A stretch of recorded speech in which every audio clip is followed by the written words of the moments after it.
they're already so prepared. Yeah. They know more of the history than some of our locals do. Yeah, really, yeah. So the local, it's also a problem locally. Yeah, because I mean, like for example, us, we're from El Paso, and we didn't know much about this town until we got invited to show here, and we started over there, and then we moved to this place when it opened up, and we little by little started learning all about the history of it. And we live just 30 minutes from that's a pity. To be fair, from the I-10, it's not that easy nowadays with GPS. That's easy, but otherwise, it's quite isolated. It is. For travel. So, and you're doing your own artwork here? Yes, somewhere up in France. Well, I used to be a teacher. See, I taught school for 27 years, and then when I retired, then I started entering a lot of contests. There locally in El Paso, and I started winning a lot of contests. So then, we got invited by the Escamillas, who have been here for about 9 years. They've been here about 9 years, and we got invited by them to come out here since they thought it would be beneficial for the area and for their business also, for more people to come out to see my work and his. And so then this space opened up, and we decided to rent it, and we've been here for 2.5 years. Nice way to get into it in the whole. And did you all these works, because they somewhat different, very different in style.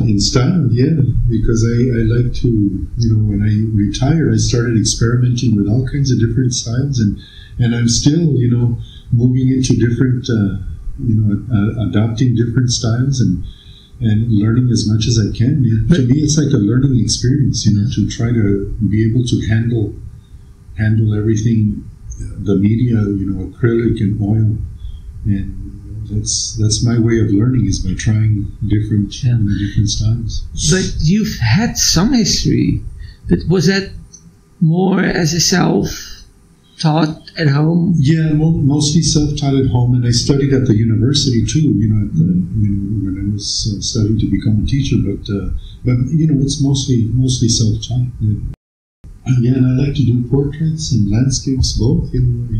And of course, I started out, as a child drawing in pencil, and I've always liked it, and charcoal.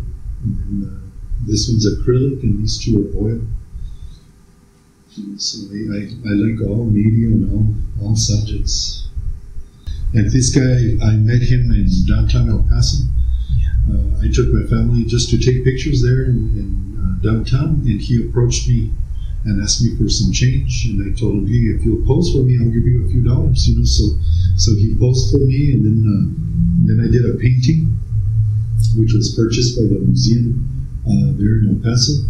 And then I did the pencil drawing with the same way. And then this girl here, we sold the original. It's a charcoal drawing, and she was at an art show called Art in the Park there in El Paso, and she was in the booth next to us. I was with my wife, and I looked over, and I saw this interesting girl with her hair up in a bun, and she had paint on her jeans, and then she had just come from the hospital because she had a hospital tag and a wound right here, where I guess they drew blood, and a Band-Aid. Yeah, she had a Band-Aid there, and so I took her picture, and then I did the charcoal drawing, and I invented the background, and then it was published in this book.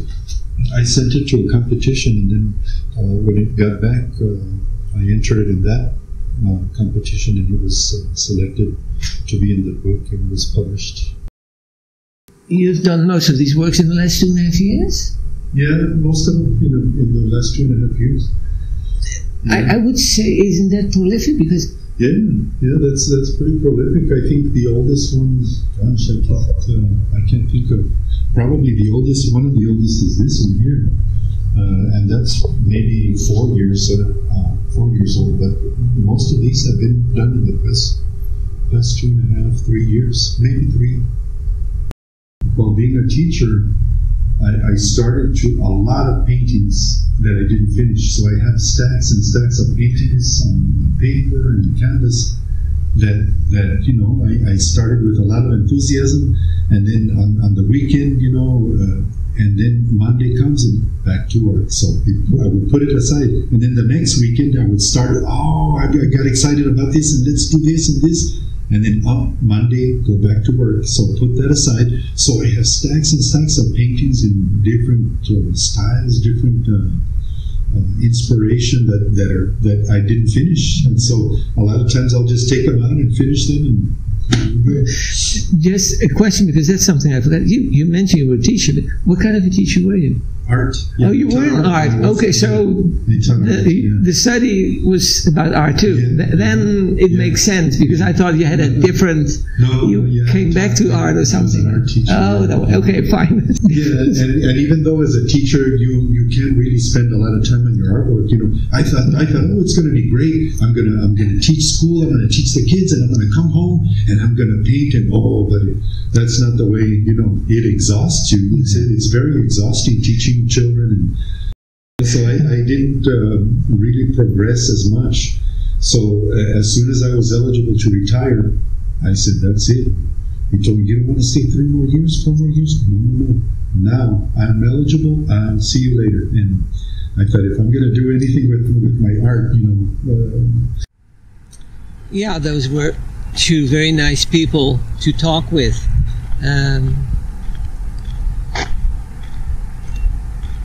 He was only able to start with his gallery about 2.5 years ago, after his time as an art teacher,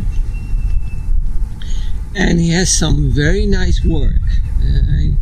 I really enjoyed that, and he does make, if we wait for the noise,